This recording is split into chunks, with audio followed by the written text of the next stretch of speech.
Okey, Assalamualaikum dan selamat sejahtera kepada warga-warga peminat bidang pemotoran. So, aku harap korang-korang sihat dan dihindari oleh wabak-wabak penyakit lah seperti COVID apa semua ni. Okey, aku dah lama tak buat video. Video aku hari ni adalah berkenaan dengan compression engine. Okey, compression engine ni adalah sangat penting dalam mana-mana engine. Kalau kalau kita tak ada compression dalam engine, maksudnya enjin kita akan lose power Okay. Kalau enjin kita lost compression, kita akan lose power. Maksudnya power kita hilang, tak ada power.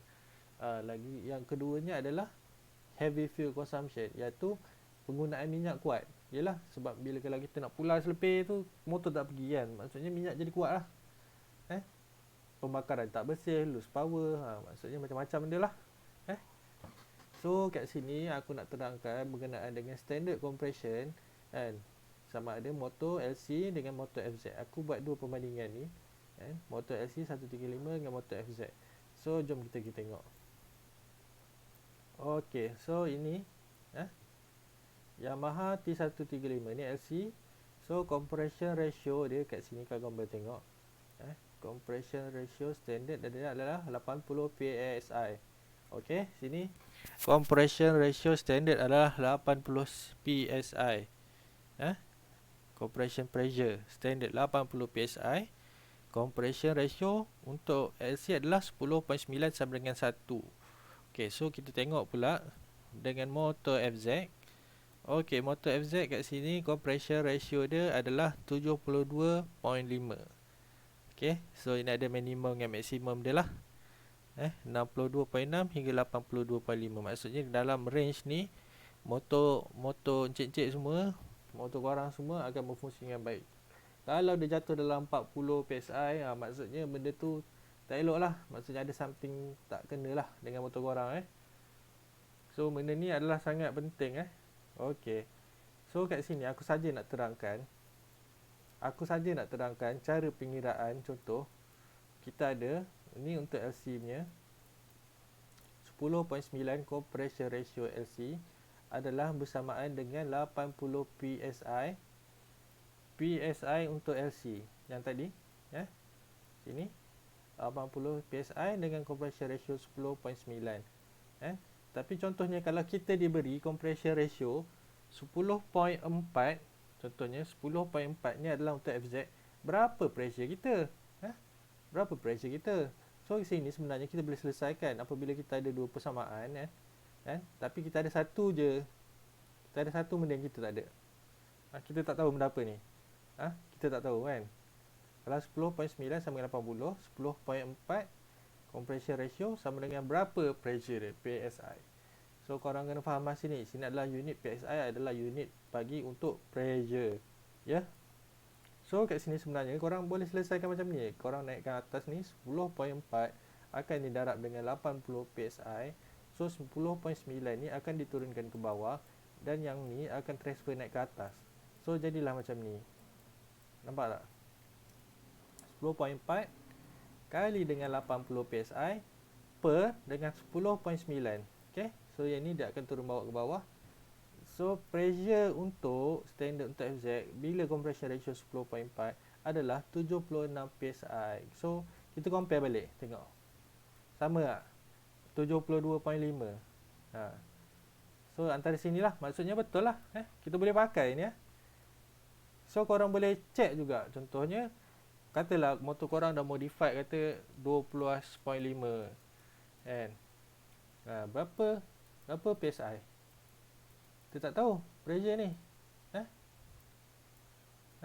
So kita boleh check lah. Kita bagi 10.9 sama dengan 80 PSI kan. Darab silang je. Yang ni kita tinggal kat atas sebab dia dah kat atas. Kita darab yang ni. Yang ni kita bahagi. So kat sini dapat berapa ni? 12.5 kali 80 PSI bagi dengan 10.9. Kita check 12.5 kali dengan 80 bagi dengan 10.9. Kita dapat dalam 91.74. Tak terang kan. 91.74. Okey, kalau korang kata tulisan aku buruk ni, memang tulisan aku memang buruk sebab aku guna mouse untuk tulis benda ni So kalau korang tak puas hati dengan tulisan aku ni, memang aku cakap tulisan aku ni memang buruk sebab aku guna mouse. So kalau korang nak kutuk tulisan aku buruk, korang kutuk lah, aku tak kisah. Janji aku dapat sampaikan ilmu ni kepada korang. Okay, so ini unit dia adalah PSI. Sila ingat unit untuk pressure adalah PSI ataupun Pascal. Okay, so seterusnya contohlah kan. Tapi macam mana kita nak tahu kita punya engine ni loss compression ke tidak Apa cara kita nak gunakan? Jangan risau. Ini benda dia yang kita akan gunakan. Ini adalah compression tester. Okay, so sini ada banyak plug dia. Contoh ni plug benda ni. Korang akan buka spark plug ni. Korang cocok je bendanya kat sini. And so spark plug korang buka dulu. Korang cocok benda ni. Lepas tu korang start engine. Tekan pakai starter lah. Tekan pakai starter ataupun starter dalam bag. Kau pakai kaki lah pakai kaki. Lepas tu meter ni akan bergerak naik. Tap naik. Dia naik lah. Okay. Tak boleh conteng ni. Sekejap. Ctrl Z balik. So dia akan naik. Okay. So dia naik. Nampak yang hitam ni adalah unit PSI. So dia akan naik. Contoh korang pakai LC standard kan. Motor LC adalah standard. Standard tadi kita cakap adalah 80 PSI. Bila korang guna menatang ni kan, naik 60 je. Maksudnya pressure korang adalah loose kan. Maksudnya kurang pressure kan. Jadi penggunaan minyak akan kuat kan. Power akan rendah. Minyak kuat. So apa yang kita patut buat sekarang? So kita kembali kepada gambar rajah ni. Okey. Ini adalah satu gambar rajah bagi sebuah enjin. Okey, terdiri daripada blok. Atas ni adalah head, ini spark plug, valve, gasket, piston ring, ini piston. Sini semua dah tahulah piston. So kat sini aku nak tekankan kat korang kan, bahagian mana yang boleh bocor. Tengok sini adalah kebuk dia. So tempat yang boleh bocor adalah, okey, cuba korang teka. Tempat mana yang bocor? Dah teka dah? Okey. Aku bagi tahu tempatnya bocor adalah sini. Satu adalah tempat piston ring. Sini. Okey. So benda ni boleh bocor. So compression korang akan keluar kat sini. Tempat kedua adalah gasket. Sini boleh bocor. Ni adalah kedua. Ketiga adalah valve. Sini. Tempat yang angin boleh masuk dengan keluar. Bila angin masuk kan, compression tu, so angin tu boleh keluar. So 3 tempat ni. Okay. So 3 tempat ni adalah tempat yang bila ada satu letupan, angin boleh keluar. Okay, angin keluar kat sini, angin keluar kat sini, angin keluar celah-celah ikut gasket ni, angin boleh masuk ikut celah-celah piston ring ni. Kalau piston ring ni dah haus.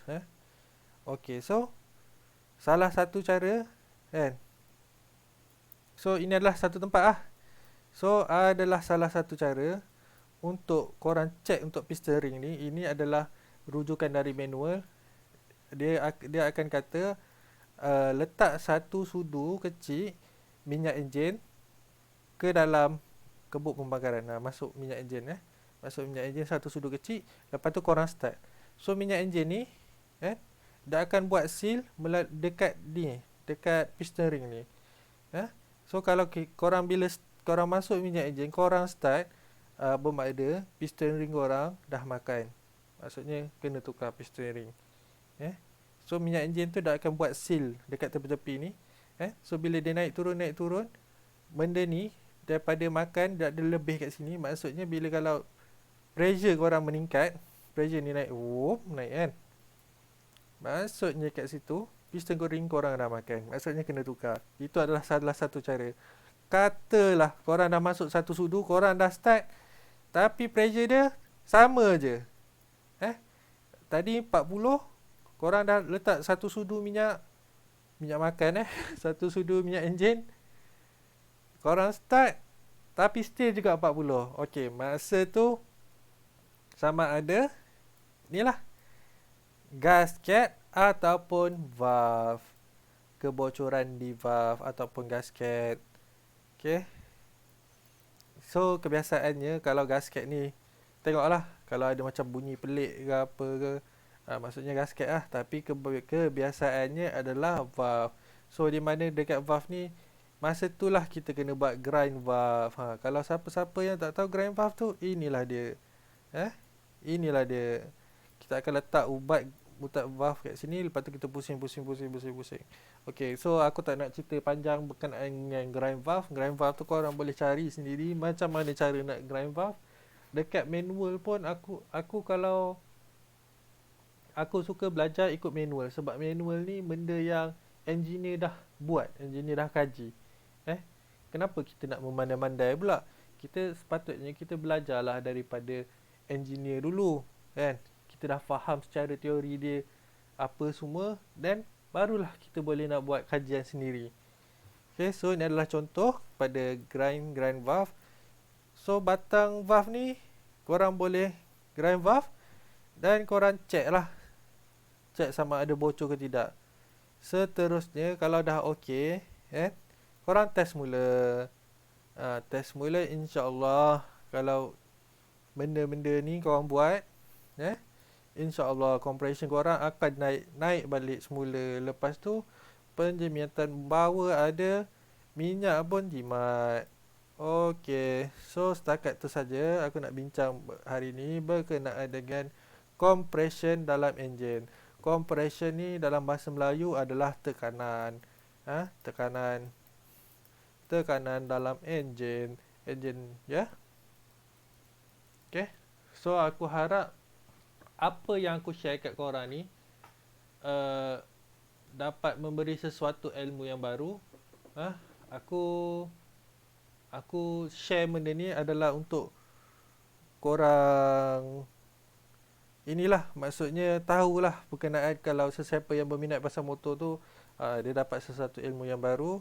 So benda ni akan memberi manfaat kepada korang. So itu saja. Okey, aku terangkan hari ni. Mungkin okey, itu sajalah. Okey, bye. Assalamualaikum.